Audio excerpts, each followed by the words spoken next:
ဂီတတန်စင်လေးများကခမ်းမကြီးရဲ့၌ငြိမ်ချောင်းစွာပြန့်လွင့်နေ၏ခမ်းမကြီးကလည်းအေယာမမီမောင်းကြီးများဖြင့်ခေါင်းမတွဲလဲဆွဲကကြီးကျယ်ခမ်းနားစွာလှပနေကြ၏ထိုခမ်းမကြီးကတခြားမဟုတ်ကဘာကျော်တိုက်တန်းတင်သင်္ဘောကြီးထဲမှကာဝဲခမ်းမကြီးပင်တည်းညင်သာညင်ချောင်းသောတေးသံများ၏ကြား၌ဒွိဆုံတွဲဆုံအတွဲများကစီးကြကြကနေကြ၏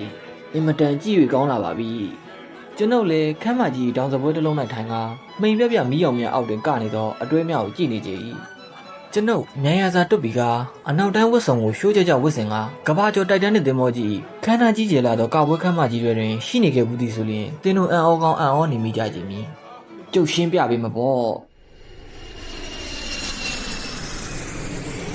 ့ဒီလိုဗျအင်္ဂလန်နိုင်ငံမှမိုးဆူ၏အလံကွာတာမင်းကကျွန်ုပ်မြန်ရစာတွတ်ပြီးအားတကူးတကအချိန်အခါကတလေးတစားဖိတ်ကြားခဲ့ခြင်းကြောင့်အင်္ဂလန်သို့ရောက်ရှိခဲ့ခြင်းပင်အင်္ဂလန်နိုင်ငံသို့ရောက်ရှိလည်ပတ်နေရင်အလံကွာတာမင်းကကွန်ဂိုမွေဆိုးကြီးများကိုတွားရောက်ပစ်ခတ်ရန်သူနှင့်အတူတိုက်တန်းတဲ့သင်္ဘောကြီးပေါ်တွင်ထပ်လာခဲ့ကြခြင်းပဲဖြစ်ပေ၏သင်္ဘောကြီးကအတ္တလန္တိတ်သမုဒ္ဒရာပြင်ကျဲကြီးကိုဖျက်ဆီးနေကပြင်းရည်ညီးငွေပွဲကောင်းသောကြောင့်ကာပွဲခမ်းမာတွင်၌ကျွန်ုပ်တို့ကိုယ်တိုင်ထိုင်နေခြင်းပြီးတော့၏ထိုအခိုက်မိုးဆိုး၏အလံကွာတာမင်းရောက်လာကအလွန်တရာချောမောလှပသည့်မိန်းကလေးတအုပ်နှင့်မိတ်ဆက်ပေးကြ၏ You Mr. Dor တယောက်တည်းပြင်းနေမှာဆိုလို့သူခေါ်လာတာဗျာထိုမိန်းကလေးကကျွန်တော်ဟာတွက်လက်စာနှုတ်ဆက်ကြည့် Oh, hello. Nice to meet you. My name is Catherine. I think I know you. You took it, right? You very famous hunter. စာဖတ်သူနားလေအောင်မြန်မာစကားပြန်သာရှင်းပြပါဟန်ထိုမိန်းကလေးကသူ့ရဲ့အမည်ကိုပြောပြကကျွန်ုပ်ကိုလည်းနာမည်ကျော်မုတ်ဆိုးအဖြစ်သိကြောင်းပြောဆို၍လက်ကမ်းပေးကြ၏ကျွန်ုပ်လည်းသူမ၏နူးညံ့လာသောလက်ကိုဆွဲကင်လှုပ်ရမ်းကနှုတ်ဆက်ရကြ၏ရုပ်ရည်လေးလည်းချောမောသလောက်လက်ဖွားလေးကလည်းနူးညံ့လာပါပြီဂျုံနိုင်ရွာ၌ကျန်ရက်ခဲ့သောမြင်းနဲ့တော့နှိုင်းရှင်၍မရအောင်ခွာချလာပါပြီလာပါပြန်လာမှတွေးကြသေးတာပေါ့သူမကကျွန်ုပ်အားဖိတ်ခေါ်ကြည့်ပြီ Oh, Mr. Tune တွေ့ကြပါရသေးလားကျွန်ုပ်မှာနေဆာတူကတားကောင်များဖြင့်သာလုံးဝပြုံမွေ့နေရကြီးဟာအဆိုကဆိုဒီမှာကျွန်ုပ်နှင့်မအပ်ဆက်တဲ့ကဲ့သို့ငင်းမြန်မီဆိုလျင်လဲနိုင်ငံကြီးသားပြီးမရင်ကြီးပေါ်ရဖြစ်ပေတော့မည်နာမည်ကျော်မုတ်ဆိုးကြီးမှုဈေးကန်ဒီဟုလဲထင်ကောင်းထင်သွားပေမည်တို့ကြောင့်သူမခေါ်ရနောက်သို့လိုက်ပါသွားခြင်းပြီးတော့၏မစွမ်းရင်ကလည်းရှိကစုံးငင်းရလည်းညှိပြီပေါ့ကာဝဲခမ်းမအလဲသို့ရောက်တော့အခါသူမ၏ခါးလေးကိုကိုင်းကလက်ချင်းပူး၍သူမကသည်ဟန်အတိုင်းလှုပ်ရှားနေမိတခါတလေစီးကြကြလှုပ်ရှားရင်သူမ၏ခြေပြားလေးကိုတက်နေမိကသူမ၏ချစ်စပွဲမျက်နှာလေးမှာမဲ့သွားသည်ကိုလည်းမြင်ရတတ်၏သူမ၏ခါးလေးကိုတွဲဖက်ရင်းကျွန်ုပ်မှာ feeling ရှိနေကြဝုန်းဆိုသောခြေလောင်တန်ကြီးနှင့်အတူတင်မောကြီးကတိတ်ဒုက္ခရမ်းသွားလေ၏သို့သောတီးဝိုင်းကအရှိန်မပြတ်ဆက်လက်၍တီးခတ်နေသောကြောင့်ကျွန်ုပ်တို့မှာဟန်မပြတ်ဆက်ကနေရ၏ခဏကြာတော့အရေးပေါ်အချက်ပေးတံများကြောင့်ကျွန်ုပ်လည်းထိုမိမ့်မပြိုလေး၏လက်ကိုဆွဲကခမ်းမအပြင်သို့ပြေးထွက်လာမိကြတော့၏ကက်သရင်မကြောက်နဲ့နော်ကျုပ်ကလက်ကိုဆွဲတာအပြင်၌ခရီးသည်များလည်းထိတ်လန့်တုန်လှုပ်ကအော်ဟစ်ပြေးသွားနေကြ၏ဖြစ်ချင်တော့တင်းမောကမျောနေသောရေခဲတုံးကြီးအားဝင်းတိုက်မိသောကြောင့်ဥပိုင်ကွဲကရေမြောင်းဝင်လာခြင်းဖြစ်ပေ၏ကျွန်ုပ်လည်းမကြမီတင်းမောမြုပ်တော့မီကိုသိရကကက်သရင်းလက်ကိုဆွဲကအသက်ကယ်လေးရှိရသို့အပြေးလွှတ်သွားရကြ၏ပင်လေပြင်လိုင်းပုတ်တန်ခရီးသည်တို့၏ကြောက်လန့်ကအော်ဟစ်ပြေးလွှတ်တံများကလည်းခြောက်ကြားပွေရာနင်းနေရလဲပိမ့်ပိတ်အောင်မှောင်နေအေးလိုက်ဒီမှာလည်းအယူကွဲမတတ်ပေတင်းမောကြီးမှာကတဖြည်းဖြည်းဥဆိုင်လာကြပြီမိရအသက်ကယ်လေးပေါ်သို့တက်ရန်ကြိုးစားရကြတော့သည်ကက်သရင်းကတော့ကျွန်ုပ်ကအမိရဖတ်တွေ့ရတော့၏အိုကွယ်ကိုရီးယားမင်းသမီးလေးကြာနေရပဲအမြင့်တွင်တင်ထားသောအသက်ကယ်လေးကတဖြည်းဖြည်းဆင်းလာရမှာကျွန်ုပ်မှစိတ်မရှိတော့ပြီထို့ကြောင့်မိလူမိခင်ဖြစ်နေသောလေအားကျွန်ုပ်ခုံ၍အားဖြင့်ဆွဲချလိုက်တော့သည်ခယာထို့ခိုက်ကျွန်ုပ်၏နှစ်ဖူးအားဓာတ်စုံတစ်ခုဖြင့်ထိခိုက်မိပုံရလေ၏အတော်ပဲခံစားလိုက်ရသည်တကူလုံးလည်းရေများရွှဲဆူသွားတော့လေသည်ထို့နောက်ဘိုက်ကလေး၏အော်တန်ကိုလည်းကြားလိုက်ရတော့သည်အောင်မလေးဗျကျွန်ုပ်လည်းစက္ကနဲ့ထထိုင်မျက်လုံးဖွင့်ကြည့်လိုက်တော့ကျွန်ုပ်နဲ့ဘိုက်ကလေးအတူအိတ်လေးကအိမ်ရှိကန်းခေါင်မိုးပေါက်မှလာရောင်ဝင်းဝင်းကိုလည်းတွေ့လိုက်ရလေ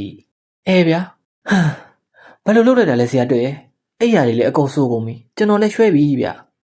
ကျွန်ုပ်လည်းဘေးသူစောင်းငင်းကြည့်လိုက်ရအစိမ့်စိမ့်အမော်မော်ကွဲနေသောရေအိုးကိုလည်းတွေ့လိုက်ရလေရေအိုးစင်တင်သောသုံးချောင်းတောက်စင်မှာလည်းတုံးလုံးနဲ့ပတ်လက်ကျွန်ုပ်ကအိမ်မက်ထဲတွင်အသက်ကလေးကိုအားနဲ့စိုက်ယူဆွဲချလိုက်ရခေါင်းရင်းမှရေအိုးစင်ဖြစ်နေလေကြီးဆရာတပည့်နှစ်ယောက်လုံးရေများဆူရွှဲနေပြီချမ်းညာမှတိုက်ခတ်လာသောစောင်းလီအေးကြောင့်ခိုက်တော့အောင်ချမ်းလာပါပြီတောင်းခဏကြာရင်မသေးမြင်ကမိကွက်ထုံးကအခန်းတွင်းမှထွက်လာကြ၏ လို့ဖြစ်ရလဲကိုတုတ်ပြီရဲ့ အိမ်မက်မှတ်တာဟိရောင်ရမ်းပြီးတော့ခေါင်းရင်းကရေအိုးစင်ကိုဆွဲချမိတာမြင်ဆရာတွေ့ရဲ့အဲ့ရတယ်လဲစုကုန်ပြီဘလို့ဆက်အိတ်ကြမလဲ ကဲရှင်တို့မိုးပဲလင်းတော့မယ်ပြန်မအိတ်ကြနဲ့တော့မိုးလင်းတာနဲ့တောထဲဝင်ဖို့လုပ်ကြဒီရတောကောင်တွေမြူးတဲ့အချိန်ပဲ သူကပဲပိုတိနေရတယ်မတင်းမြင်ကအမိန်ပေးကအခန်းတွင်ပြန်ဝင်၍အိတ်နေကြတော့ဤကျွန်ုပ်လည်းအိမ်မက်ကြောင်ပြန်တွေ့ကခံစားမိနေပြန်၏ဒင်းညောင်းညကကိုရင်ပိုးစာ၏ဗီဒီယိုရုံ၌တိုက်တန်းတဲ့ဇက်ကားကိုကြည့်မိခဲ့ရမှဆွဲလိုက်ရင်အိမ်မက်မှတ်ခြင်းပင်ကျွန်ုပ်နှင့်တွဲဘက်ကနေတော့မိန်းကလေးမှလည်းတိုက်တန်းတဲ့ဇက်ကားထဲမှကဘာကျော်မင်းသမီးတွင်ဖြစ်လေ၏ဆောင်းရွိမ်မက်ကြောက်ရဲ့သို့တော့ထိုးအိမ်မက်ကြောင်ပဲတောက်ရီအိုးလည်းကွဲကြပြီတပည့်ကျော်ပိုက်ကလေးလည်းစောင်းလီအေးအေးမှဆောင်းကြုံကွေးခွင့်မရတော့ကျွန်ုပ်မှလည်းစောစောစီးထား၍အမဲပြည့်ရန်တောထဲဝင်ရကြတော့မည်ဒီနေ့ကံမကောင်းပါလား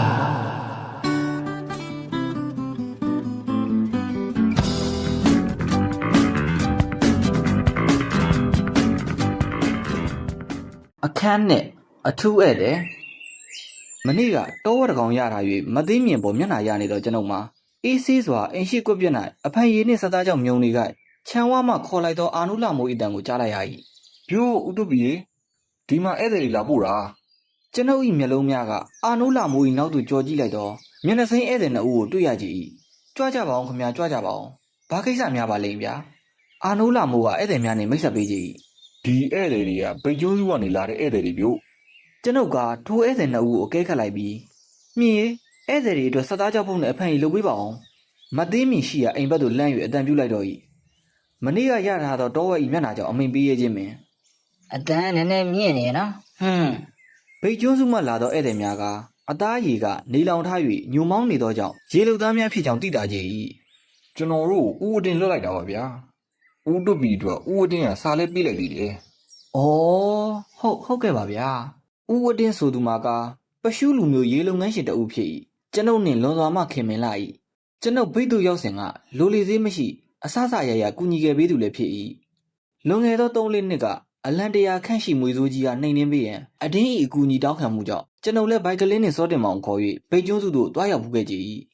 ထိုစဉ်ကကျွန်ုပ်တို့လိုက်ပါခဲ့သောဗိတ်မြို့မှဗိတ်ကျွန်းစုများစီသို့တွားသည့်မော်တော်ယာဉ်မြုပ်သောကြောင့်ပင်လယ်ထဲ၌တပတ်ခန့်မျောခဲ့ရ၏နောက်ဆုံးစလုံကျွန်းတစ်ခုသို့ရောက်ခဲ့သောကြောင့်တေကံမရောက်ခဲ့စလုံများအကူအညီဖြင့်ရွာသို့ပြန်ရောက်ခဲ့ကြ၏2006ဇွန်လထုတ်မာယာပင်လယ်တွင်ရှုစားပါဟန်ကျွန်ုပ်လည်းအတင်းဤစာကိုဖတ်ကာစူစမ်းမအောင်ဗျဒီမွေစိုးကြီးကြောင့်ထိုဧည့်သည်များကဖြစ်ကြောင်းကုန်စင်ကိုပြောပြတော့၏ကျွန်တော်တို့ကျွန်းကဗိတ်ကျွန်းစုကနေတော်တော်လန်းတယ်ကျွန်းဘက်သင်းမောနဲ့ဆို2ရက်နီးပါးသွားရတယ်ဗျတကျွန်းလုံးကလည်းတငါလုပ်ငန်းနဲ့အသက်မွေးကြတယ်လွန်ခဲ့တဲ့3-4နှစ်ကစပင်လယ်ထဲကနေမွေးတကောင်ပေါ်လာပြီးငါးပန်းပိုက်တွေနဲ့ငါးပန်းဆက်လေးတွေကိုဖျက်ဆီးတာပေါ့အမြဲတမ်းပဲလားဗျအမြဲတမ်းတော့မရှိတတ်ပေမဲ့မမျော်လင့်တဲ့အချိန်တွေမှာနှောင့်ယှက်လာတတ်တယ်ဒါနဲ့ဘလောက်တောင်ကြီးလို့တော့ဒါတော့အတိအကျမသိရပါဘူးတော်တော်ကြီးကိုကြီးပုံရတယ်ကျွန်တော်တို့ငါးပန်းဆက်လေးတဆုံးပဲဗျဒါနဲ့ခမောင်းမြင်ဘူးလားကျွန်တော်တော့မမြင်ဘူးပဲမဲ့ကျွန်တော်တို့ကျွန်းမှာကိုယ်တိုင်ရင်ဆိုင်ခဲ့ရတဲ့လူတွေရှိတယ်ဗျကျွန်ုပ်လည်းတစ်ချိန်ကအေယာမမွေစိုးကြီးများကိုနှိမ်နှင်းခဲ့မှုကြီးသို့တော့ပင်လယ်ထဲမှာထိုသောအေယာမမွေစိုးကြီးမျိုးဟာတခါမှမနှိမ်နှင်းမှုခဲ့ကြီးဝဲမေ့လေမြဝကျွန်းပေါ်ရေချိုရေငန်ဆက်မှာအလွန်တရာမှကြီးမားဆိုးသွမ်းသောလူသားစားမိကြောင်ကြီးများကိုပဲနှိမ်နှင်းခဲ့မှုကြီးယခုလည်းခင်မင်သောမိတ်ဆွေကြီးအတင်း၏မျက်နှာကြောင့်၎င်းလာရောက်ခေါ်ဆောင်သောသူတို့၏ခခရရတောင်းပန်မှုကြောင့်၎င်းနိုင်ငံကျော်မုတ်ဆိုးကြီးတယောက်အဖို့စွန့်စားလိုသောစိတ်ကြောင့်၎င်းလိုက်သွားရန်ဆုံးဖြတ်လိုက်ချေတော့၏ကဲမြန်လာပါဗျို့ဒီမှာပကံတွေလည်းပေါက်နေပြီမသိမြင်ကဧည့်သည်များ၏ရှေ့မှဝင်ကပြောနေကြသေး၏ကတပီရှင်းလိုက်မယ်မဟုတ်လားကူညီလိုက်ပါရှင်ကျွန်ုပ်လည်းသူ့ကိုမျက်စောင်းတို့ကကြည့်လိုက်မိတော်တော်မှရှုပ်တာပဲမသိမြင်ကလင်းယောက်ျား၏အန်ဒီကိုမသိပဲဧည့်သည်များယူဆောင်လာသောလက်ဆောင်များနှင့်ရမည်ငွေကြေးကိုမှတ်ကလိုက်သွားရန်တိုက်တွန်းနေကြတော့သည်ပြေးကောက်လိုက်လေရှင်မိမများကကြောက်เสียကောင်းပါပြီတောင်းတော်တော်ညံ့နေရှင်လက်ကိုမမြင်ဘူး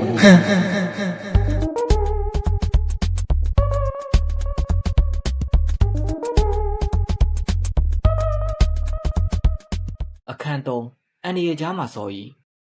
တနေ့မနက်ခရီးထွက်ရန်လိုအပ်သောပစ္စည်းများကိုပြင်ဆင်နေကြအိမ်ရှိတကားဝါမှဝင်လာသောလူပြိုကြီးစောတင်မောင်၏အတန်ကိုကြား၍ကျွန်ုပ်ကသူ့အားလှမ်းကြည့်ကဟာဆရာတွေ့ရေအတော်ပဲဗျာရှိမှရှိပါမလားလို့ဟာဘာများလဲစောကြီးကဒိုးနဲ့လိုက်မလို့လားစောကြီးကလေတံကိုမြင့်၍ဟဲ့ ဆရာတွေ့ရင်ဒီတခါတော့ခွင့်လို့ဗျာကျွန်တော်မိမယူတော့မလို့ဗျဟေးဟုတ်ရောဟုတ်ရဲ့လားစိုးကြီးရဲ့ဘယ်သူနဲ့တော့ကွာကျွန်ုပ်လည်းစိုးကြီးအံ့ဩသောအမူအရာဖြင့်ကြည့်ကမေးလိုက်ကုန်းမောင်ရွာဦးမိုးကြီးရဲ့သမီးပေသည်လေဆရာတွေ့ရဲ့သိရမဟုတ်လားဟေးမြို့မှာတက္ကသိုလ်သွားတဲ့ကလေးမလေးမဟုတ်လားဟုတ်ပါမလားစိုးကြီးဟာကြည့်ချက်လေလုပ်ပါဦးကွာ ကြီးစီကတော်တော်ပြောတတ်တာ ကုန်းမောင်ရွာကဦးမိုးကြီးဆိုသူကတားယောက်ျားကြီး၄ယောက်မွေးပြီးအသက်ကြီးမှရလာတော့အငယ်ဆုံးသမီးလေးဖြစ်၍တမိသားစုလုံးကချစ်ကြပြီကောင်မလေးကလည်းတော်ရှာတယ်တက္ကသိုလ်ကျောင်းလူလေဒီလိုဆရာတဲ့ကျွန်တော်ကကောင်မလေးကိုချစ်တယ်ပြောတော့ကောင်မလေးကသူ့ကိုချင်အမေကိုလာပြောပါတဲ့စောကြီးကကျွန်တော်ကအားပါတရပြောနေကြနောက်ပေးကမ်းမှာဘိုက်ကလေးပြေးထွက်လာကဟာဟေ့အောင်စောကြီးမင်းမဟုတ်တာလေလာမပြောနဲ့ကောင်မလေးကအတီပြောတာမဟုတ်ဘူးကွာမင်းကိုနှောက်လိုက်တာစောကြီးကလည်းအနာဘော်ဒုတ်ကြတည်အလားဘိုက်ကလေးဟာဒီမဲ့ဘိုက်ကလေးမင်းမလို့မရှိနဲ့ကွာဒီနေ့ပဲငါသူ့ကိုတွားတောင်းမလို့ငါအမေကိုပြောပြီးအခုလဲဆရာတက်ကိုလာခေါ်တာလူပြိုကြီးအချင်းချင်းချေမြင်မုံရသည်တဦးနဲ့တဦးအခြေအတင်ညှင်းခုန်နေရကရန်ဖြစ်မိဆိုသောကြောင့်ကျွန်ုပ်မှာစောကြီးကိုချော့မော့၍လိုက်ခဲ့ပေးပါမည်ဟုပြောကပြန်လွတ်လိုက်ရ၏တနေ့လုံးစောကြီးကမိမတောင်းရလာခေါ်မိကိုကျွန်ုပ်မှာရင်တမမနဲ့စောင့်မျှော်နေမိ၏ဟိုတခါကလည်းရွာထဲကမိန်းကလေးတဦးကိုတောင်းရန်ခိုင်း၍ကျွန်ုပ်လည်းသူ့အမေနဲ့တူတွားရောက်၍တောင်းရန်ရာမိန်းကလေးကသူ့မိဘများနဲ့ရန်တွေ့လွတ်လိုက်၍အဆက်ကွဲခဲ့မှုလေ၏ထွီအတော်ပြောင်နဲ့မျက်နှာတခါတည်းဘူးပြင်ဖို့နားလေဆိုတော့ဒီတခါမလိုက်ရဲတော့ကြီးစောကြီးလာခေါ်လျင်ဘဲတို့ညင်းရမည်ကိုစဉ်းစားထားရကြီးညနေနေဝင်ဖြိုးပြအချိန်တွင်ဘိုက်ကလေးကအပြင်ကပြန်လာပြီးဆရာတော့ရေစောကြီးကြောင့်ကြားပြီလားဗျဟေးမကြားမိဘူးလေဘာဖြစ်လို့လ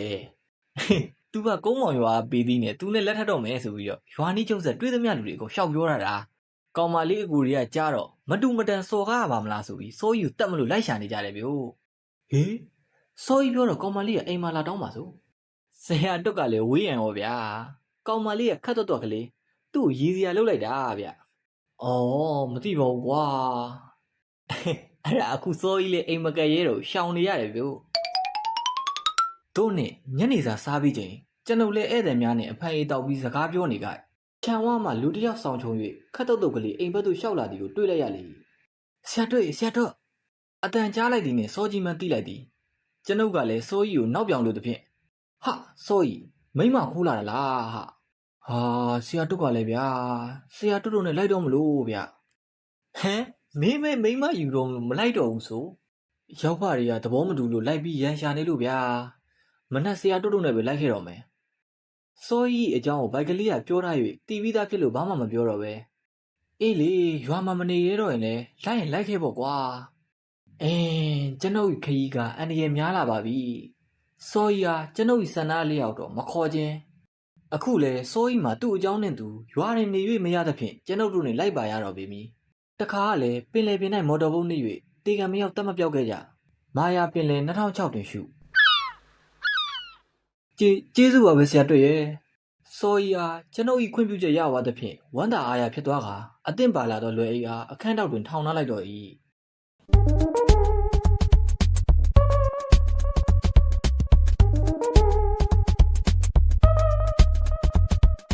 ဗီဒီယိုလေးစီဆက်မသွားခင်တောင်းဆိုစရာလေးတစ်ခုရှိလို့ပါခင်ဗျကျွန်တော်ရဲ့ channel လေးမှာ subscriber အရင်နည်းနေတာမို့ဒီဗီဒီယိုလေးကို like လုပ်ပြီး subscribe လေးလုပ်ပေးကြဖို့တောင်းဆိုချင်လို့ပါခင်ဗျဒီဗီဒီယိုလေးရဲ့အဆက်ကိုလည်း TikTok channel လေးမှာအမြဲပုံမှန်တင်ဆက်ပေးသွားမှာဖြစ်လို့ TikTok account လေးကိုလည်း like and follow လေးလုပ်ပေးကြဖို့တောင်းဆိုချင်ပါတယ်ခင်ဗျကျွန်တော်ရဲ့ TikTok account လေးကိုတော့ဒီဗီဒီယိုရဲ့ description ထဲမှာသို့မဟုတ် comment ထဲမှာကျွန်တော်ချထားပေးပါမယ်ခင်ဗျ Sammy's Comic Dimension လို့လည်း TikTok ပေါ်မှာရိုက်ပြီးရှာလို့လည်းရပါတယ်ခင်ဗျနောက်ပိုင်းပေါ့နော်တူပီရဲ့ဘယ်လိုဇလံမျိုးလေးတွေကိုဆက်လက်ပြီးနားထောင်နေလဲဆိုတော့လည်းကျွန်တော် comment လေးထဲမှာရေးပြသွားကြပါအောင်ခင်ဗျာကျေးဇူးများတင်ရှိပါတယ်ခင်ဗျာဗီဒီယိုလေးစီဆက်သွားကြတာပေါ့အခန်းလေးကျွန်ုပ်နဲ့ပင်လယ်ခရီးတင်မောဥမပင်လယ်ကြီးကငေးမော၍ကြည့်ကအတိတ်ကပင်လယ်ပြင်တွင်မော်တော်ဘုတ်နှိပ်ခဲ့၍ဒုက္ခရောက်ခဲ့ရပုံကိုပြန်တွေးနေမိပင်လယ်ပြင်ကလှိုင်းချက်ဖလေးမြတ်ခွက်ကငြိမ်သက်လျက်တင်မောဥမထိုးခွက်လိုက်သည့်ရေမွားတို့ကနက်နက်ခင်းနေအောင်ကြီးအောက်တွင်ပြို့ပြို့လက်လက်တခါတရံရေပြင်ထက်သို့ခုန်တက်လာတော့လပိုင်နီးငါးကြီးများကလည်းကြည့်ပြီးကောင်းလာပါပြီတောင်းဆရာတွေ့နောက်2 နာရီလောက်ဆိုတဝယ်မျိုးကိုရောက်တော့မယ်တဲ့ဘိုက်ကလေးအတန်ကြောင့်အတွေးစားပြောက်သွားကကဲဒီတခါတော့တင်းမော့ဆိုင်ထားတော့မှတဝယ်မျိုးကိုဆင်းလေလိုက်အောင်မယ်ဟာဆရာတုတ်ကလည်းဖြစ်ပါမလားတင်းမော့က1 နာရီလောက်ပဲကတ်မှာတဲ့ဒါဆိုလဲထမင်းစားချိန်လောက်တော့ရမှာပေါ့ကွာအတန်ကြာတော့အခါကျွန်ုပ်တို့စီးလာတော့တင်းမော့ကြီးက ပင်လယ်ဝမှာထဝယ်မြစ်အတွင်းသို့ကြွေကဝင်လိုက်သည်ဆရာတို့ရေကမ်းနှစ်ဖက်လုံးတောင်တန်းနေနဲ့စိမ့်နေတာပဲတားကောင်လေးကလည်းပေါ်ချက်ကတော့တအားပဲနေမှာဘိုက်ကလေးကလည်းမြစ်ဝဲရနှစ်ဖက်ကိုကြည့်၍အားပါတရပြော၏ငါကွာတိုက်တန်းနေမင်းသားထဝယ်မြစ်ဝ၏ရေပြင်ကစိမ့်လက်ကြီးလေးနေသလောက်ရေစီးရလည်းတန်ပုံရကြ၏အချို့ကမ်းစပ်များကတဲတောင်မြစ်မဟုတ်မြင့်မားသောတောင်ကပရံများပင်မကြမီစိတ်ကန်းသို့ကျွန်ုပ်တို့စီးလာသောတင်မောကစိုက်ကကြည့်ကဲထဝယ်ရောက်ပြီစင်းကြသို့ထဝယ်မြို့ထဲလဲကျင်နေသောဘိုက်ကလေးကပြောလိုက်သည်ကျွန်ုပ်တို့အားလာခေါ်သည့်အဲ့ကျိုတဦးက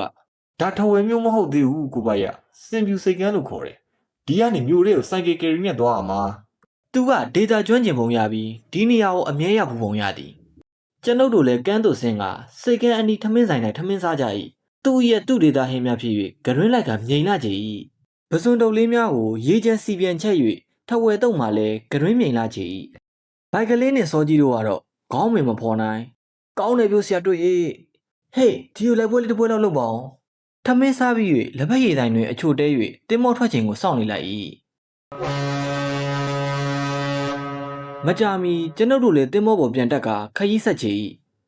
ပင်လယ်အတွင်းတင်းမောစီရသည့်ခရီးစဉ်၌ကျွန်ုပ်လည်းအိတ်လိုက်ထိုင်လိုက်အဖော်များနှင့်စကားပြောလိုက်နှင့်ပြင်းညီငွေပွဲကောင်းလာပါပြီတောင်းဘိုက်ကလေးနှင့်စောကြီးတို့ကတင်းမောပေါ်မှပါလာသောခရီးသွားမိန်းကလေးများကိုဝင်ရောကစကားတပြောပြောနှင့်အဆင်ပြေနေကြကြ၏အပေါ်အီဘိန်းမျိုးတို့ရောက်သောအခါထိုမိန်းကလေးများဆင်းသွား၍လူပြိုကြီးနှစ်ယောက်မှကြေကွဲစွာကြံရိတ်ခဲ့ရလေပြီတနာစပွဲကောင်းလာပါပြီ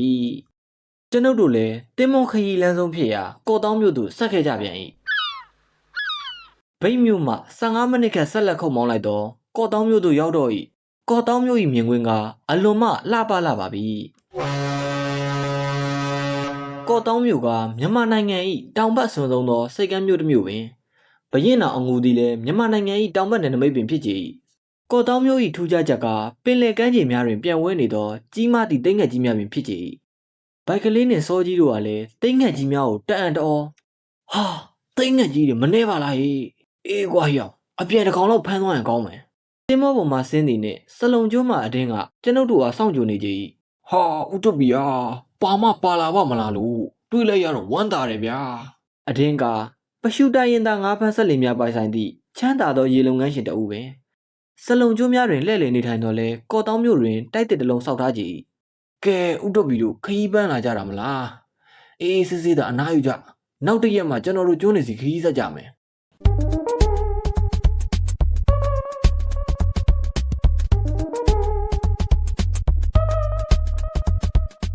အခန်းကကျွန်းကြီးမှာပင်လယ်ပြင်၌ပင်ပန်းလာသည်မြတရက်ကျော်များအနားယူပြီးတော့အခါငားလာဖို့တော့အဒင်းဤဆက်လေကြီးကလည်းရေခဲများတင်ပြီး၍ပြန်ရန်အသင့်ဖြစ်နေကြပြီနနက်ခင်းနေအောင်ကြီးအောင်၌အဒင်းရေခဲပြည့်တင်ထားသောဆက်လေကြီးနှင့်အတူကျွန်ုပ်၏စွန်စားခန်းခရီးစဉ်ကြီးကစကြပြီတမုံလေပေါ်၌တင်ထားသောရေခဲများကအတုံးများမဟုတ်ချေအမှုံများပြုတ်လို့၍လေဝမ်းအတွင်းသို့ပိုက်ကြီးများဖြင့်ထည့်ကလောင်လာခြင်းပင်ဟာအတော်ပဲဆရာတို့ရအချိုရည်သာပါလာရင်ရေခဲချစ်လို့စားလို့တော့ရတယ်မင်းနဲ့ငတ်ပါဘိုက်ကလေးရဆက်လေကြီးကကော်တောင်းစိတ်ကမ်းမှာတရွရွထွက်ခါလာကပင်လယ်ပြင်အဝသို့ရောက်ရှိလာတော့အခါအရှိန်မြင့်လိုက်တော့၏အဒင်း၏ဆက်လေဦးကျန်းကင်းပေါ်တွင်ဝိုင်း၍ထိုင်လာကြသည်အဒင်း၏ငါးပန်းဆက်လေက12လုံးတက်ဖြစ်၍ဆွဲအားကောင်းလာသည်ဝင်လာသမျှရေလိုင်းတို့ကဦးနှင်းတိုက်ယူခွဲကရေပြင်၌ရှက်ကပြေးနေကြ၏လေကလည်းဥဆိုင်လိုက်ပဲ့ထောင်လိုက်နှင့်စီစောစီးနေသည်ပမာထိုအချိန်၌အဒင်းကျွန်ုပ်အဒင်းရေလုတ်သား၏နှစ်ဦးလုံးနှင့်အတူဆက်လေဦး၌ထိုင်ကငွေနဂါး၏အကြောင်းကိုပြောနေကြ၏မျက်မြင်တွေ့ခဲ့ရသောအဘားဆိုသူရေလုတ်သားပရှူ၏တဦးကမွေရတော်တော်ကြီးရဲ့ဆရာတို့ဒီဆက်လေတဆုံးပဲကိုလုံးကလည်းတော်တော်ကြီးရဲ့ငားလေတစည်းဆိုရင်ကိုလုံးနဲ့ဝင်တက်ပြီးမှောက်ပစ်လိုက်တာလှေလဲမှောက်ရောလူပါကိုက်စီသွားတာစက်သိန်းထားရပါပဲဆရာတို့ရဲ့အဘားကသူ၏ကိုတွေ့ကြုံခဲ့ရပုံကိုဆက်၍ကျွန်တော်လည်းပင်လယ်ပြင်မှာပိုက်ဆွဲနေတော့ငါးဖမ်းလေဝင်ဆွဲလို့ပိုက်တွေကိုဖြုတ်ပြီးလေကြီးပဲအလွတ်ယုံပြေးခဲ့ရတယ်ကျွန်ုပ်၏နှိမ်နှင်းရမည်တတဝါကအန်ဒီရမသေးလာကြီးဟမ်မိတို့ပင်ဆိုစေမြမပြည်တလွားဖိမ့်ဖိမ့်တော်အောင်ကြော်ကြသောမြိုင်ရစာတွတ်ပြီဆိုသောဂုံလူကိုတော့မကြစေခြင်းတိုးကြောင့်ကြိုးစား၍နှိမ်နှင်းရပြီအလန်တရားမကအလန်တစ်ခါဆိုလဲရှင်းပြရမှာပဲကျွန်ုပ်လည်းစကားပြောရင်းနဲ့ပဲ့ပန်းအတွင်းထိုင်နေသောဘိုက်ကလေးနှင့်စောကြီးကိုကြည့်လိုက်မိကြ၏နှစ်ဦးစလုံးကခေါင်းပေါ်တွင်ဗိတ်ကျွန်းသားတို့အသုံးပြုသောနံငယ်ပိုင်းအကွက်ကြီးများကိုခေါင်းနှင့်ပက်၍စီးကအစနှစ်ဖက်ကိုကြောနောက်သို့ချထားကြ၏အောက်ပိုင်းကလည်းဂျင်းပေါင်းမီကိုစီနှင့်ရှေးအင်္ဂလိပ်ပင်လယ်ဓမြများစတိုင်းဖိုက်ဖြစ်မယ်ကွ ဆွဲပြမယ်ထိုဝက်စားများမှာမနေ့ကကော့တောင်းဈေးထဲမှာဝယ်လာခဲ့ကြခြင်းပဲဟေးရှော့ပေးဦးနော်တနေကုန်ဆက်လီကုန်းဘက်ပေါ်တွင်ထိုင်လိုက်လှဲလိုက်စကားပြောလိုက်နဲ့ညနေဆောင်သောအခါမှုံပြပြငှက်တိုက်ကျုံကိုတွေ့ရပေဟိုကငါးဖမ်းလေတွေကမိုးချုပ်လို့ကန်းကိုပြန်နေကြပြီနဲ့တူတယ်ကျွန်တော်ငါးဖမ်းလေများကိုလက်ညှိုးညွန်ကမေးလိုက် မဟုတ်ဘူးဗျဦးတပီအခုမှငါးရှာထွက်ကြတာဒီအချိန်ဆိုရင်ငါးတွေကပိုပြီးမြူးကြတယ်လေ အဒင်းကရှင်းပြရင် ဟိုမှာတွေ့လားဦးတပီဝင်းတော့မင်းနေလုံးရတိတ်ကိုမလှပေဘူးလားဗျာ ဟုတ်ပါဗျာပစွန်စီအောင်နေလုံးကြီးကိုနောက်ခံပြီးငါးဖမ်းလေလေးတွေကိုတွေ့ရတာလက်ရပြောင်မြောက်တဲ့ပကြီကားတစ်ချက်ကိုကြည့်နေရတယ်လို့ပါပဲဗျာ ဒီလိုအလှလေးတွေနဲ့ပင်လေကြီးရမယ်တိုးငယ်လေးလိုနေတတ်တယ်လို့မမျော်လင့်မဲ့ခက်ထန်ကြမ်းကြုံပြီးဘလူးတကောင်လိုလေဒုက္ခပေးတတ်သေးတယ်လေဗျ အဒင်းကပြောင်းလဲတတ်သည့်ပင်လေပင်ကြီးအကြောင်းကိုပြောနေရင်က ဟိုးကကျွန်းကြီးကကျွန်တော်တို့သွားမယ်နေရလေ အဒင်းကငှက်တိုက်ကျွန်း၏အနောက်ဘက်ကရှင်လျက်ကျွန်းတန်းကြီးကိုလက်ညှိုးထိုးညွှန်ပြရင်ပြောလိုက်ချေယခုကာလကရေကြချိန်ဖြစ်၍ဆက်လီကန်းကဲ့၍မရလှေငယ်လေးဖြင့်တဆင့်ကန်းသို့ကူးရကြ။ထိုမှတဆင့်ရွာလန်းပေါ်သို့နွန်တော်ကိုဖြတ်ကလမ်းလျှောက်ရ၏။ရွာလန်းကတစ်သားတရာကြီးများပင်တရားတစ်ဖက်တစ်ချက်တွင်အိမ်များဆောက်ထားကြ၏။ကျွန်ုပ်တို့တဲကိုရအိမ်သို့အသွားလမ်းတွင်ကာရာအိုကေဆိုင်တစ်ဆိုင်ကိုတွေ့ရ၏။ဟာအတော်ပဲဆရာတွေ့၏ကျိုးမမှာကာရာအိုကေဆိုလို့ရပြီဗောဗျ။အဒင်းကပြောပြသည် ရွာထဲမှာ၄-၅တိုင်ရှိတယ်ဗျတစ်နေ့လုံးတစ်ညလုံးတချင်းဆိုလို့ရတယ် နက်နက်မိုးတောက်တော့အခါနနက်စာစားရင်အဒင်းဥဆောင်၍ရွာလေရှိလက်ဖက်ရည်ဆိုင်တို့ကျွန်ုပ်တို့အဖွဲ့ကြီးတက်ခဲ့ကြ၏ကျွန်းလို့သာပြောတယ်လက်ဖက်ရည်ဆိုင်တွေက3-4ဆိုင်မှလားဗျ ပရှူတိုင်းရင်းသားတွေကအလုံးမရှိရင်လက်ဖက်ရည်တိုင်းမှာပဲအချိန်ကုန်တတ်ကြတယ်လေဗျ အတော်အတန်ကျဲသောလက်ဖက်ရည်ဆိုင်အတွင်းသို့ဝင်လိုက်ကြသောအခါဟာဆရာတို့ကြွလာတယ်ဟဲ့နေရာလေးလှုပ်ပေးကြပါဦးခရီးဦးကျူပြုတ်လိုက်သောပိုင်ရှင်၏စကားတန်ကြောင့်ကျွန်ုပ်အံ့အားသင့်သွား၏ထဝေတန်ဝဲသောအရက်၌မြန်မာစကားကိုပီတာသောအညာတန်စစ်စစ်ဖြင့်ကြားလိုက်ရသောကြောင့်ပင် အော်ဆရာတို့သူကကြောက်ပတောင်းဘက်ကလေ စားစရာများကလည်းအီချာကွေးပလာတာစမူစာကကြီးကထမင်းကျော်မြိုင်သာမြို့လက်ဖက်ရည်ဆိုင်တက်ပင်ပူဆုံနေသည်ကျွန်ုပ်တို့လည်းစားစရာများကိုစားတောင်းနေကြဆိုင်ထဲသို့အသက်50ကျော်ခန့်အသားညွညူအရက်ရှိရှိနဲ့တန်တန်မာမာလူတအုပ်ဝင်လာကြ၏လာပြိုးကိုညိုကြီးခမည်းနဲ့မိတ်ဆက်ပေးရအောင်မယ် ထိုလူကကျွန်ုပ်တို့ဝိုင်းသို့ဝင်ထိုင်လိုက်သည် ကဲဦးတို့ပြီဒါကကိုညိုကြီးတဲ့တစ်ချိန်ကတော့မွေမုတ်ဆိုးပေါ့ဗျာဟာဦးတို့ပြီကိုနာမည်သာကြားဘူးလားအခုလိုတွေးလိုက်ရတော့အယမ်းဝမ်းသာတယ်ဗျာ ကိုညိုကြီး၏စကားကြောင့်ကျွန်ုပ်လည်းသွေးနှထင်ရောက်သွားကတပည့်ကျော်ဘိုက်ကလေးကိုတောက်လျှောက်ဝေးကြည့်လိုက်၏ဆရာအကြောင်းသိနေတော့သူ့အမူအရာကအရေးပါသည်မဟုတ်ပါလားဘိုက်ကလေးကတော့ကျွန်ုပ်တို့၏စကားဝိုင်းကိုအရေးမလို့ဆိုင်နောက်တွင်ဖွင့်ထားသော TV ကိုသာစိတ်ဝင်စားန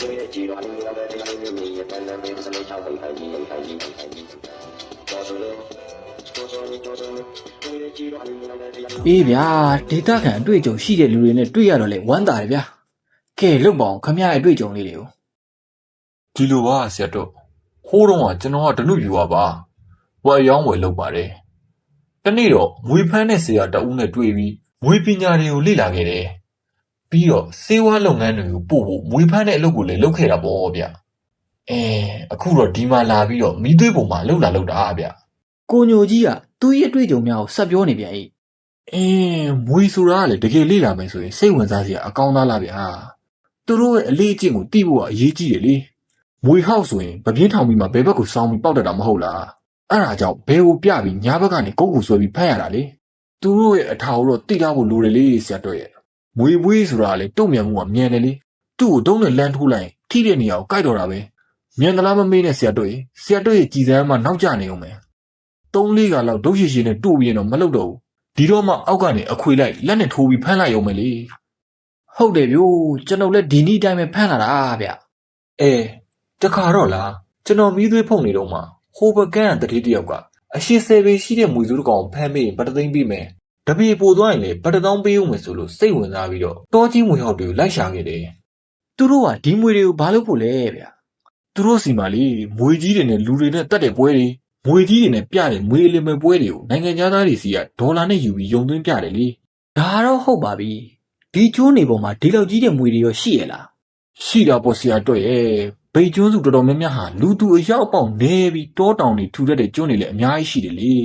တားရဲ့တရိတ်ဆန်တွေကလည်းတတ်မဲ့ဖြတ်မဲ့လူမရှိတော့ပေါ်ကျင်တိုင်းပေါ်ပဲပြုကိုညိုကြီးကလက်ကျန်လက်ဖက်ရည်အားမောတောက်ခါဆက်လိုက်၍ဒီလိုနဲ့ပဲကျွန်တော်တို့မီးသွေးဖုတ်နေတဲ့ကျွန်းတစ်ကျွန်းမှာမိတ်လိုက်နေတဲ့မွေကြီးနှစ်ကောင်တွေ့လိုက်ရတယ်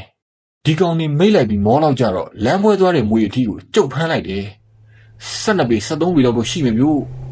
ဒါနဲ့ကျွန်တော်လဲဝမ်းသာအားရနဲ့မွေမာရတဲ့တတိရှိရာကော်တောင်းတစ်ဖက်ကန်းကိုတွားဖို့မွေကြီးရဲ့ခေါင်းဘက်ကိုချင်းနဲ့ဆော့တကောင်လုံးပိုက်ခွန်နဲ့တူတူချာချာထုတ်မော်တော်ဘုတ်ကျန်းကင်းအောက်မှာကတ်နဲ့ဖိပြီးတေလာခဲ့တယ်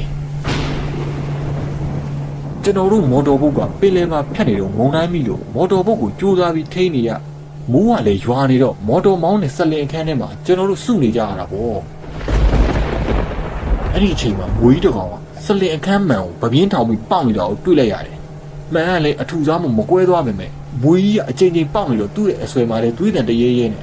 မော်တော်မောင်းတဲ့ဆက်လင်ကြီးကကျွန်တော်ကိုခမားမွေကြီးလွတ်သွားပြီလို့ပြောလိုက်တော့ကျွန်တော်ရဲ့မွေကြီးတော့မဟုတ်ဘူးဗျကျွန်တော်ရဲ့မျက်လုံးထဲမှာတော့ဒီမွေကြီးကိုဖမ်းနေကမိတ်လိုက်နေတဲ့မွေမကိုသွားပြီးမြင်လိုက်တယ်သူ့မွေကြီးကိုဖမ်းသွားလို့မွေမလိုက်ခဲ့တာပဲဗျကျွန်တော်တို့ရောက်နေတဲ့နေရာကလည်းဖမ်းလာတဲ့ကျွန်းကနေမိုင်50လောက်ကွာတဲ့နေရာဒီနေရာအထိကိုပင်လယ်ပြင်ထဲမုန်တိုင်းတွေကြားကနေလိုက်လာနိုင်တာအဲ့ရဲ့ဗျာတရိတ်ဆန်တွေဖြစ်ပေမဲ့သူတို့ရဲ့တန်ရောစင်ကိုကျွန်တော်တို့ကလည်းအံ့ဩပြီးဖမ်းလာတဲ့မွေကြီးကိုပြန်လွတ်ပေးလိုက်တယ်ဗျပြန်လဲလွတ်ပေးလိုက်ရောဒီနှကောင်တစ်ကောင်နဲ့တစ်ကောင်ပူးလိမ်ပြီးပင်လယ်ထဲကိုကူးသွားတာမြင်လိုက်ရတယ်ကျွန်တော်တို့လီဘောကလူတွေအတွက်တော့ကြည်နူးစရာမြင်ကွင်းပေါ့ဗျာဒါပေမဲ့လေဒီမွေကြီးကိုရောင်းပြီးရမယ်ဆက်လေတစည်းစာဝယ်နိုင်တဲ့ငွေကိုတော့ကျွန်တော်စွန့်လွတ်လိုက်ရတာပေါ့ဗျာ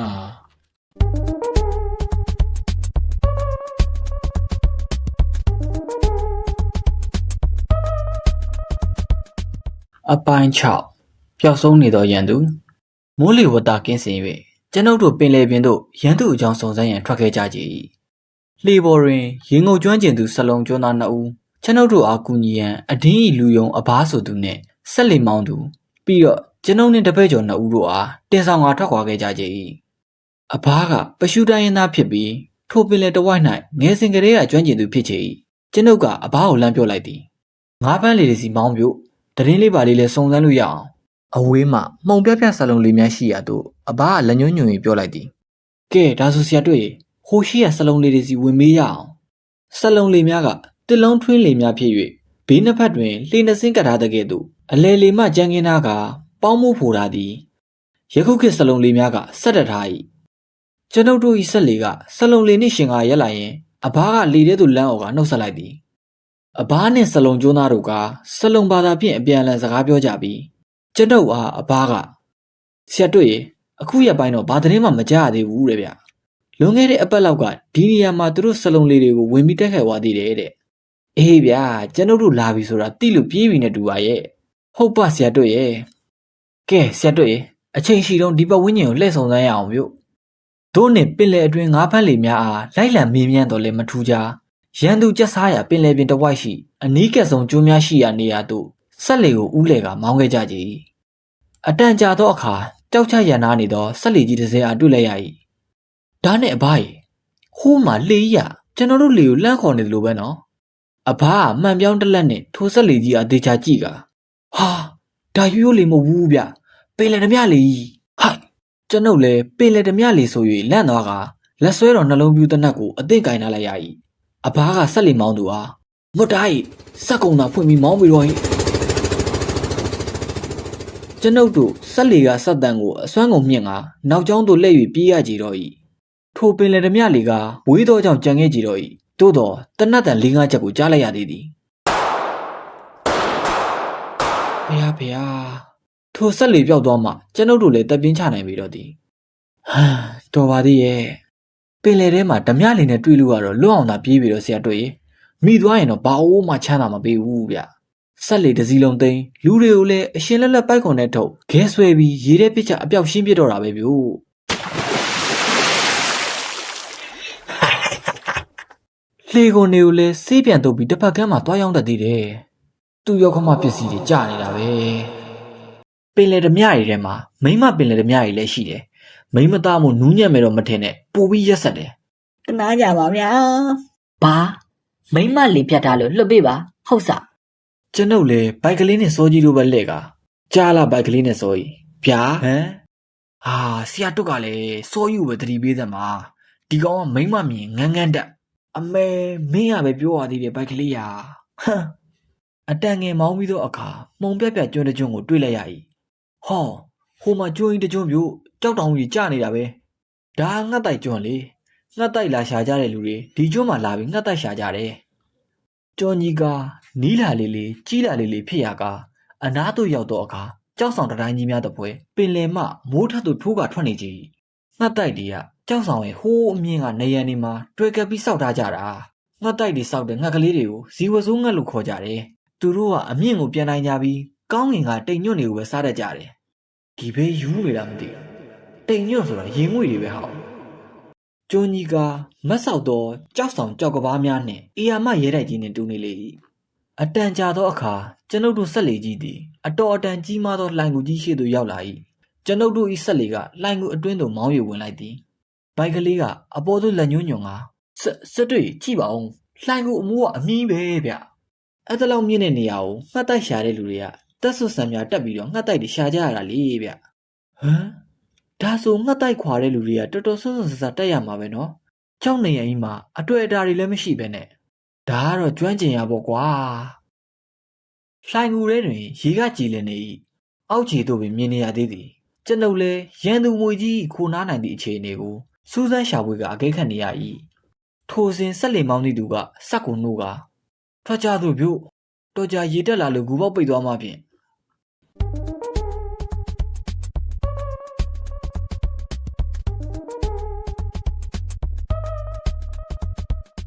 အခန်းခုနှစ်ခြေတစ်ချောင်းပြောက်သွားသောစိတ်ကျွန်ုပ်ဤမိတ်ဆွေအဒင်းနေထိုင်ရာကျွန်းပေါ်၌ရန်သူဤတရင်အားနားဆွင်ရင်ပြင်းညီငွေစာအချိန်ပြုံးနေရကြ၏တပည့်ကျော်ဘိုက်ကလေးနှင့်စောကြီးတို့ကရွာထဲရှိကာရာအိုကေဆိုင်သို့သွားလိုက်အပြိုကျော်လေးရှိရာအိမ်သို့သွားလည်ပတ်လိုက်ဖြင့်နားကိုရအိမ်သို့ပင်ကတ်တီဟူ၍မရှိသလောက် ဟဲ့အုံးရည်လေးသွားတော့မလို့လိုက်ပါအောင်လားဗျ တနေ့မနက်စောစောအဒင်းတို့နှင့်အတူနနက်စာစားရင်အဖေတောက်နေကြရွာသားတဦးရောက်လာကပြို့ဥတပီတကြီးကခဏကြွားခဲ့ပါတဲ့ဟင်ဘာများပါလဲကျွန်ုပ်တို့လည်းကျွန်းတကြီးအိမ်သို့အလဲသွားခဲ့၏ကျွန်းတကြီးအိမ်၌လူတော်တန်စုံနေသည်ကိုပင်တွေ့ရကြ၏ကဲအပေါ်သို့ကြွပါပြို့တကြီးကကျွန်ုပ်အားတွေ့ချင်းလာပြို့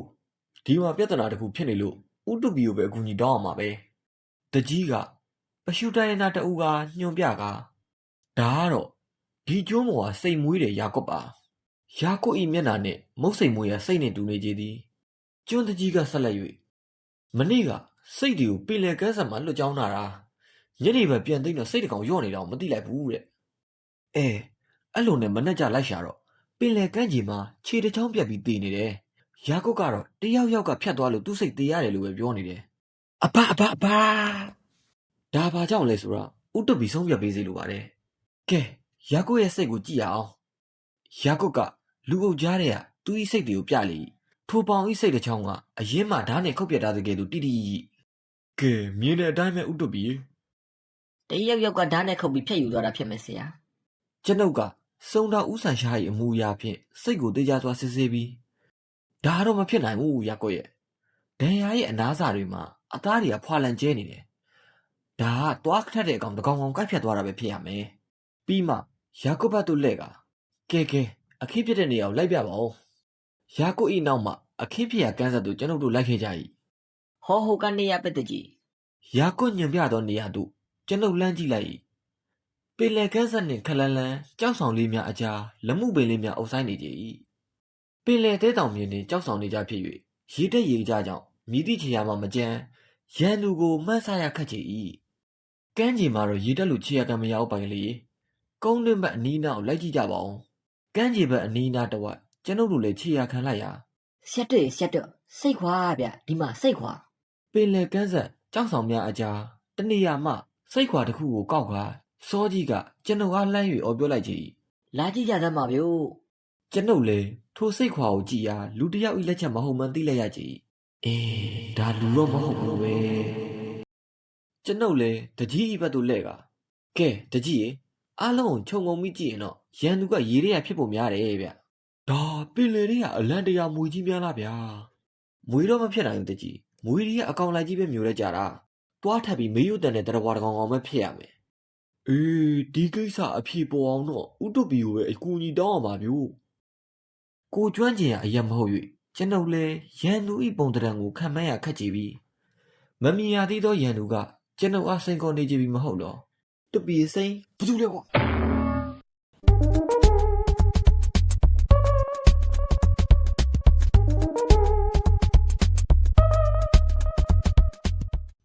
ရှစ်ရန်သူချီယာကျွန်ုပ်လည်းစိတ်ကိုကြိုက်သွားသောတတ္တဝါအားလုံးဝစဉ်းစား၍မရနိုင်ငံကျော်မုတ်ဆိုးတအူးနေဖြင့်ထိုကိစ္စအားဖြေရှင်းမပေးနိုင်ဒီမှာ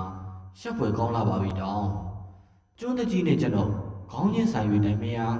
ရာခု၏စိတ်များကိုစကြက်တွင်ဆက်လက်၍လွတ်ကြောင်းရန်ဆုံးဖြတ်လိုက်ကြ၏ဆုံးဖြတ်ပြီးတော့လေတကြီးမဝင်မရဲဖြစ်နေကြ၏ဒီနေရာမှာနောက်ထပ်လွတ်ကြောင်းလို့ဖြစ်ပါတယ်နော်ဦးတိုပီအော်မစိုးရိမ်ပါနဲ့တကြီးရဲ့ကျွန်ုပ်တို့ရဲ့အဖွဲ့တွေလည်းမျက်ချင်မပြတ်စောင့်ကြည့်ပေးမှာပါဒီအကျန်တော့မစိုးပါဘူး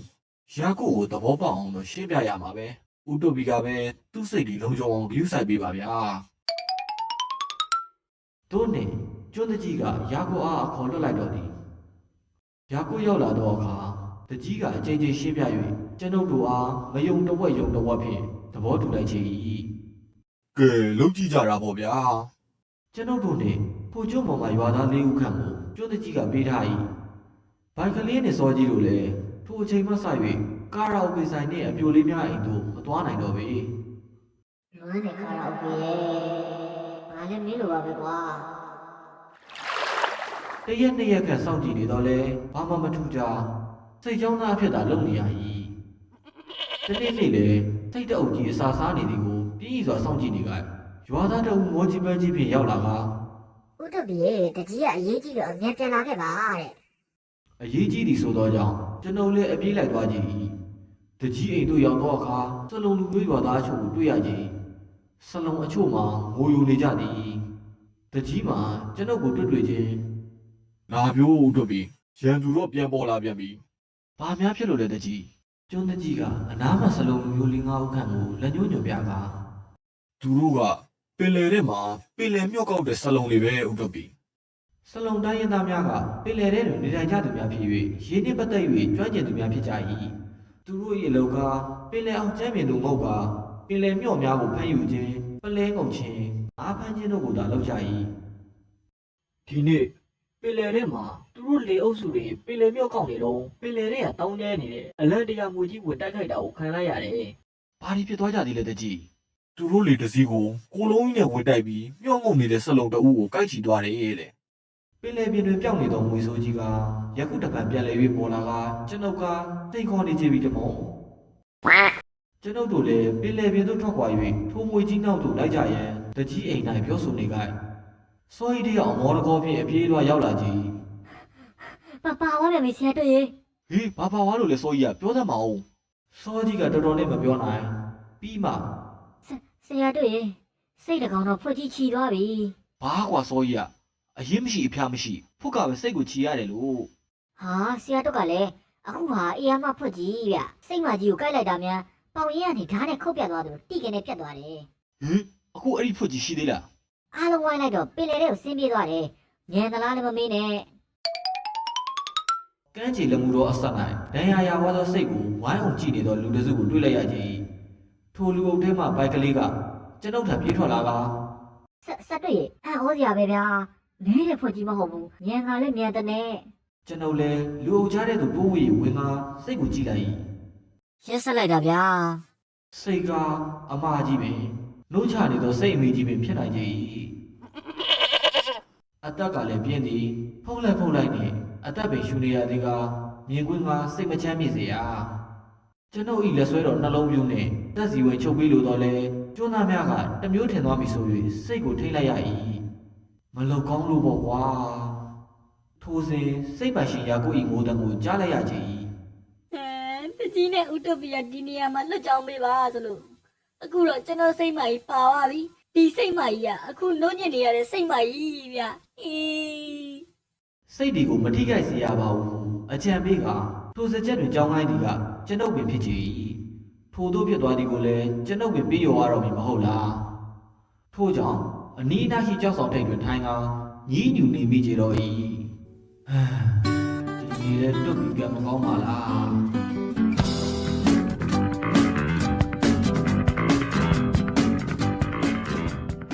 အခန်းကိုကျွန်းပိုင်ရှင်တခင်မစလုံးတိုင်းရင်းသားများကသူတို့အချင်းချင်းအင်မတန်ချစ်ခင်ကြ၏နေ့လယ်ကပင်လယ်ထဲတွင်ဝေကြီးကိုက်ချီသွားသောစလုံးတစ်ယောက်အတွက်ပင်လယ်ကမ်းဆက်ရှိစလုံးတစ်ရွာလုံးငိုကြွေးကြကြ၏ ညဘက်ရောက်တော့အခါသူတို့အိမ်များရှိပင်လယ်ကမ်းခြေ၌မိဖို့ကြီးဖိုးပါတီးမှုတ်၍တချင်းဆိုပါကခုန်နေကြပြန်၏ကျွန်ုပ်လည်းအဘားနှင့်အတူကမ်းခြေတွင်လမ်းလျှောက်ရင်းအဘားကစလုံတိုင်းရင်းသားများအကြောင်းကိုရှင်းပြသည်စလုံပေါ်မှာတယောက်တည်းအားလုံးမိုင်းငုံကြတာပဲပြီးတော့ညဘက်ရောက်ရင်စူပေါင်းပြီးတီးကြစိုးကြကကြပြန်ရောနောက်နေ့ကျရင်သူတို့နတ်ကတော့ကြလိမ့်မယ်။အော်သူတို့လည်းနတ်တွေပါလေကိုးကွယ်တတ်ကြတာလား။စလုံရိုးရနတ်တွေရှိတယ်လေ။စလုံတွေကအများအားဖြင့်နတ်ကိုးကွယ်ကြတယ်။အဘကကျွန်းထိပ်သူလက်ညှိုးညွှန်ပြရင်ကျွန်းထိပ်ကနှရုပ်တွေကသူတို့ကိုးကွယ်တဲ့နတ်တွေလေ။ဒီကျွန်းမှာတော့သူတို့ကိုးကွယ်ကြတဲ့ကျွန်းမရှင်သခင်မဆိုတာရှိတယ်ဗျ။ကျွန်းမရှင်သခင်မဆိုတာအော်ဒီလိုလေးဆရာတို့ရဲ့ကျွန်းမရှင်သခင်မဆိုတာသူတို့အမြဲစောင့်ရှောက်တယ်လို့ယုံကြည်ထားကြတယ်။အခုလဲကျွန်းမရှင်သခင်မကိုပတ်သားဖို့အချိန်လွန်နေလို့တတိပေးတာဆိုပြီးနောက်နေ့မှာနှစ်ပွဲလုပ်ဖို့ပြင်ဆင်နေလေရဲ့အခုချိန်မှာတော့တချို့စလုံးတွေလည်းဗုဒ္ဓဘာသာဝင်တွေဖြစ်ကုန်ကြပါပြီ။မနစ်ကဆိုစူပေါင်းရှင်မြူပွဲမှာဗဇစ်တက်ကိုရင်ဝတ်သွားတဲ့စလုံးတွေတော်တော်များတယ်ဗျ။ဤလောက၌ရိုးရာကိုးကွယ်မှုများကနေရာဒေသလူမျိုးစရိုက်ကိုလိုက်၍ပုံစံအမျိုးမျိုးနှင့်ကိုးကွယ်ကြလေ၏။ဤကျိုးစုတွင်လှုပ်ရှားသွားလာနေကြသောငါးဖက်ဆက်လီကုံတယ်ဆက်လီတို့ကိုဦးဆောင်သောလီတကြီးများပင်လည်းသေစားထွက်ပြီးဆိုကြတဲ့ကမိမိတို့ကိုးကွယ်ရာရိုးရာနတ်များကိုတင်မြောက်ပတာကတော်တတ်ကြနေ၏လူမျိုးစုကိုလိုက်၍ကိုးကွယ်ပုံနှင့်ကြွားခြားကြ၏နောက်နေ့မနက်ညကအတွေးများစွာလွှမ်းမိုးထား၍တော်တော်နှင့်အိမ်မပြောညင့်အတန်နတ်မှအိပ်ပျော်သွားခြင်းမနက်အိယာမှနိုးထသောအခါနေအောင်ကြီးကပင်လေကြီးအားလွှမ်းမိုးဖော်အုပ်ထားခြင်းပြီ ဆက်တော့လို့ပြီလားဒီမနက်ပင်လယ်ကမ်းဆက်ကြောက်ဆောင်တန်းမှာပင်လယ်ပွကြီးကိုနေနေကိုသွားမယ်ဆိုလို့ကျွန်တော်တို့တော့ပြင်ဆင်ပြီးနေပြီ တို့နှင့်ကျွန်ုပ်လည်းမျက်နှာတကားဘိုက်ကလေးတို့နှင့်အတူအိမ်ရှင်ကပြင်ဆင်ပေးထားသောနနက်စာကိုဝင်စားလိုက်သည်ထို့နောက်ကျွန်ုပ်တို့လည်းရန်သူဖွကြီးအားလက်စားချင်ရန်လို့ငါကမ်းခြေကြောက်ဆောင်တန်းများရှိရာသို့ခြိတက်ခဲ့ကြသည်တမန်နှလုံးကမ်းခြေကြောက်ဆောင်များကြားတွင်မျက်ခြေမပြတ်လိုက်ခါရှာဖွေနေတော်လဲဘာမှအကြောင်းမထူနေ့လယ်မွန်းတဲ့ချိန်ရောက်သောအခါပင်လယ်လေးတစ်ဖြူးဖြူးနှင့်ညီးငွေလာခြင်း၏လက်မှုဝင်တန်းမှမြောက်တအုပ်ကလည်းစူးစူးညံ့ညံ့ဆော့ကစားနေ၏ကျွန်ုပ်လည်းအတိကရန်သူလွတ်သွားပြီဆို၍မပြေရဲဘိုက်ကလေးကလည်းအန်တကြိတ်ကြိတ်နှင့်လက်ရနေ၏ထိုမြောင်များကမြောက်တငါများသာဖြစ်ကြ၏ဤကျွန်း၌မြောင်များပေါ်များသလားမြောင်မျိုးစုလည်းတော်တော်များများတွေ့ရ၏ဒီမြောက်တွေကဘာမြောက်တွေလဲဆက်တော့ ဒါမြောက်တငါလို့ခေါ်တယ်ကွာ ဒီကောင်ကြီးကကန်းချီလာပြီးဘာလာလုပ်နေကြလဲ ဒီမြောက်တီးကကနန်းဆိုရင်တိတ်ကြိုက်တာကနန်းလာဖမ်းကြတာဖြစ်မယ် တူတူစမ်းမလာဆက်တော့ကနန်းကိုဒီကောင်လေးဘလို့ဖမ်းကြတာလဲ သူတို့ကကနန်းတွင်းတွေကိုသိတယ်ကနန်းတွင်းတွေကိုတွေ့ရင်သူတို့အမိတွေကိုတွင်းနဲ့ထိုးထည့်ပြီးကနန်းတွေကိုဆွတော့တာပဲကနန်းကသူတို့အမိကိုညှက်မိပြီဆိုတာနဲ့အနာခံပြီးတွင်းမြင်ကိုဆွဲထုတ်ကနန်းကိုဖမ်းပြီးစားကြတော့တာပဲပြီးတော့ဒီကောင်လေးကမှတ်ညံလဲကောင်းတယ်လူတွေလောက်တော့မှတ်ထားပြီးနောက်ကနေလည်းလိုက်လောက်တတ်တယ် ထူးစမ်းပါပဲဆရာတွေ့ရဲ့ ထိုစဉ်မြောက်အုပ်စုများစူဝေးရမှာမြောင်များစူညံစွာအော်ဟစ်တံကိုကြားလိုက်ရခြင်းတခုခုထူးခြားပုံရလေသည်ဘိုက်ကလေးကကြောက်ဆောင်တစ်ခုပေါ်သို့မြန်စွာပြေးတက်၍အောက်ကိုငုံကြည့်က ဟာဆက်တော့မနေ့ကအကောင်တွေ့ပြီဗျို့ ကျွန်ုပ်လည်းဘိုက်ကလေးရှိရာကြောက်ဆောင်တတ်သို့လက်ဆွဲတော်နှလုံးပြူအားအသင့်ကန်ကပြေးတက်လိုက်ခြင်း၏မလန်မကန်ကြောက်ဆောင်တီးကြသို့ကြည်သောအခါစေပေခန့်ရှိအေယာမဖွကြီးတစ်ကောင်ကမြောက်တစ်ကောင်ကိုကိုက်ချီထားသည်ကိုတွေ့လိုက်ရခြင်း၏ကြံမြောက်များကသူတို့အဖို့လွတ်မြောက်ရန်ဖွကြီးအားအော်ဟစ်၆လံကဝိုင်းအော်ကြလေ၏ဖွကြီးကလည်းမြောက်တစ်ကောင်ကိုကိုက်ချီထားရင်ပြန်လည်တိုက်ခိုက်နေခြင်း ပြစ်ဆက်တွေ့ပြစ်ကွင်းကောင်းလုံးပြစ် အစင်တင်လိုက်လေဘိုက်ကလေးပြောတဲ့ကဲ့သို့ပြစ်ကွင်းကလည်းအပေါ်စီကအကွာအဝေးကလည်းအနေတော်ထို့ကြောင့်ဖွကြီး၏ဦးကောင်းပိုင်းအားတေချာစွာချိန်၍တနက်ခလုတ်အားဆွဲညစ်လိုက်ချေတော်၏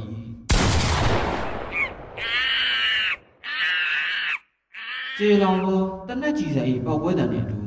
မြောက်အုပ်ကြီးလည်းအဝေးသို့ပြေးကြနေပါသည်ကျွန်ုပ်လည်းပြစ်ကွင်းကိုကြည့်လိုက်သောအခါမျက်လုံးတွေမကခေါင်းပင်ကြီးဝါရကြတော်၏အဘဲကြောင့်ဆိုတော့ကျွန်ုပ်ပြစ်လိုက်သောကြီးစံသည်ဖုတ်ကိုမထီပဲလွဲချော်၍အနီးမှမြောက်တော်ကောင်အားထိမှန်ကအသက်စီဝိန်နှုတ်သွားကြည်သည်တမုံ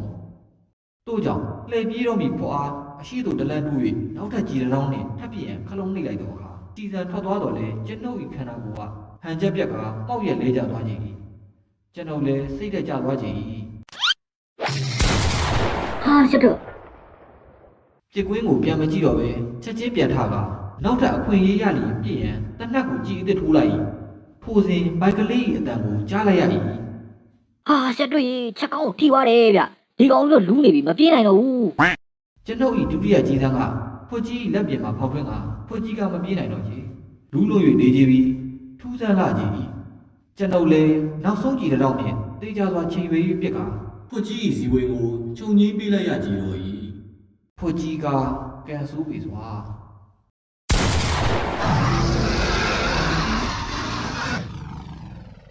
ထိုစဉ်လိုက်ပါလာသောကျွန်းသားများ၏အတန်ကိုထိုတို့ကြားလိုက်ရသောအခါ တော်လိုက်တာကွာမြောက်ရိုးဖွတ်ကောမလွတ်စေရဘူးဒါကြောင့်နိုင်ငံကျော်မိုးဆိုးကြီးဆိုပြီးနာမည်ကြီးတာဟုတ်ဗျ ကျွန်တော်ကရီရမလို့ငိုရမလို့နဲ့ကိုအကြောင်းကိုသာသိ၍ခက်တီတီကြီးသာလုံနေရကြတော့၏တနတ်တန်ကြား၍ရဲရွာထဲမှလူများရောက်လာကြ၏ထိုကြီးမားသောဖွကြီးကိုကြည်ကအံ့အားသင့်နေကြ၏ထိုစဉ်ကျွန်ုပ်ကလူပြွေကျလောက်ပါတကြီးနေရွာသားများအားဒီကောင်ကြီးတွေကအင်ဒိုနီးရှားကျွန်းစုတွေမှာပဲနေတတ်ကြတယ်ကိုမိုရီဖွကြီးတွေလို့ခေါ်တယ်ပင်လယ်ပြင်ကြီးကိုဖြတ်ပြီးရောက်လာတာပဲမေးရိုးတွေကလည်းတမ်းပါသလိုသွားတွေကလည်းအရန်ထက်တယ်လင်းမြန်သလောက်လဲကြောက်စရာအရန်ကောင်းတာပေါ့ဗျာ ဒီကောင်ကြီးတွေကိုဟိုးတော့ကဥတုပြီးပြပူးမှာပေါ့နော် တကြီးအထင်ကြီးစွာမေးလာသောစကားကိုကျွန်ုပ်လည်းမသိမသာအင်းဟုသာတူတူပြန်ဖြေလိုက်ချေတော့၏အမှန်တကယ်တော့ကျွန်ုပ်လည်းရွာမှဆရာလေးကိုကြည်နိုင်၏မဂ္ဂဇင်းစာအုပ်ထဲမှဖတ်ခဲ့မှုချင်းပင်ဖြစ်၏တကြီးကကျွန်ုပ်အားအင်ဒိုနီးရှားကျွန်းစုတွင်ကိုမိုရိုနဂါးကြီးများအားလိုက်လံတပ်ပစ်ခဲ့မှုသည်ထင်ကားအထင်ကြီးနေတော့၏ကျွန်ုပ်လည်းချော်လဲရောထိုင်ငြိမ်နေမိလိုက်ရချေ၏နောက်နေ့အဘ၏ဦးဆောင်မှုဖြင့်ကျွန်ုပ်တို့လည်းကျွန်းတောင်ပိုင်းရှိစလုံတိုင်းရင်းသားများရှိရာသို့လိုက်ခဲ့ကြ၏ထိုနေ့ကစလုံတိုင်းရင်းသားများ၏ရိုးရာနတ်ပူဇော်ပွဲပင်ဖြစ်ချေ၏အဝေးမှပင်စလုံတို့၏စုပေါင်း၍တီဆူတီးမှုန်နေသောအတန်များကိုကြားနေရ၏ စလုံးတွေကတချင်းဆိုရတာဝါသနာသိကြီးကြတာညနေအလုံးသားရင်လည်းစူပေါင်းပြီးတချင်းဆိုကြတယ်ကိစ္စတော့အခုရှိရင်လည်းတချင်းဆိုကြပြန်တယ်လေ ဒါနဲ့သူတို့နှစ်ပွဲလို့တာဘာစားစရာကြီးနဲ့တင်းမြောက်တော့ ဟာစုံမစုံပဲဗျတောဝတ်သားရဲ့မြောက်သားတို့လက်တောင်ပါသေးတယ်ဗျာသူတို့တွေကဟင်းချက်လဲကောင်းတော့စားလို့လဲကောင်းမှကောင်းမဲ့လို့နတ်ပွဲပြီးရနဲ့အားလုံးစူပေါင်းပြီးစားကြတာပဲလာသမျှလူတွေအကုန်လုံးလည်းကြွေးတယ်